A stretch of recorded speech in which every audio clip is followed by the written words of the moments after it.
नसूह एक ऐसा मर्द था जो औरतों जैसी शक्ल व सूरत रखता था, नर्म आवाज, नाजुक जिस्म और दाढ़ी के बगैर। वो इसी जाहिरी भेस का फायदा उठाकर जनाना हमाम में औरतों का मसाज करता था। ये उसके लिए जरिया माश भी था और उसके दिल में छुपी ख्वाहिश की तकमील भी। कई बार जमीर ने उसे मलामत की, मगर हर बार वो अपनी तौबा तोड़ देता था। एक दिन बादशाह की बेटी हमाम में आई और मसाज के बाद उसका कीमती हीरा कहीं खो गया। शहजादी के हुक्म पर सबकी तलाशी ली जाने लगी। नसूह बदनामी और शर्मिंदगी के डर से एक कोने में छुप गया। जब उसने देखा कि कनीजें उसे ढूंढ रही हैं, तो उसने रोते हुए सच्चे दिल से खुदा से तौबा की और दुआ मांगी, ऐ अल्लाह, मैं वादा करता हूँ कि आज के बाद कभी ये गुनाह नहीं करूंगा, मेरी लाज रख ले। उसकी दुआ अभी खत्म भी नहीं हुई थी कि बाहर से आवाज आई, नसूह को छोड़ दो, हीरा मिल गया है। नसूह की आंखों में आंसू थे और दिल में इत्मीनान। उसने शहजादी से रुखसत ली और घर आ गया। नसूह जान गया था कि अब इस शहर में रहना मुमकिन नहीं, जहाँ की औरतें अब भी उसे चाहती थीं। उसने अपनी तमाम नाजायज कमाई गरीबों में बांट दी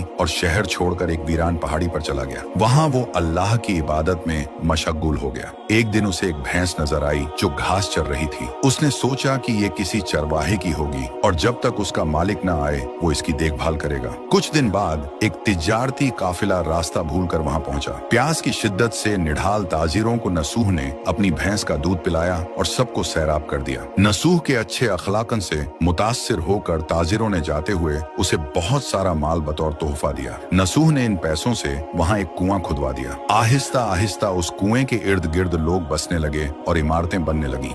नसूह की नेकियों की वजह से सब उसकी इज्जत करते थे। नसूह की नेकी और शोहरत के चर्चे बादशाह तक जा पहुंचे। बादशाह उससे मिलने का बेहद मुश्ताक था, लेकिन नसूह ने बादशाह के पास आने से इनकार कर दिया। इस बेनियाजी ने बादशाह की मिलने की तलब और बढ़ा दी और उसने खुद नसूह से मिलने का फैसला किया। जब बादशाह नसूह की बस्ती में दाखिल हुआ, वहीं उसकी रूह कब्ज हो गई। चूंकि बादशाह बतौर अकीदतमंद नसूह के पास आ रहा था और रियाया भी नसूह की खूबियों की कायल हो चुकी थी, सब ने नसूह को बादशाह के तख्त पर बिठा दिया। नसूह ने इंसाफ का निजाम कायम किया और उसी शहजादी से शादी कर ली जिसके गोहर की वजह से उसे हिदायत मिली थी। एक दिन एक शख्स दरबार में आया और अपनी गुमशुदा भैंस का जिक्र किया। नसूह ने मुस्कुराते हुए कहा, तुम्हारी भैंस मेरे पास है और आज जो कुछ मेरे पास है वो सब उसी की वजह से है। इस पर वो शख्स कहने लगा, ऐ नसूह, जान लो, न मैं इंसान हूँ और न ही वो जानवर भैंस है। हम दो फरिश्ते थे जो तुम्हारा इम्तिहान लेने आए थे। ये सब कुछ तुम्हारी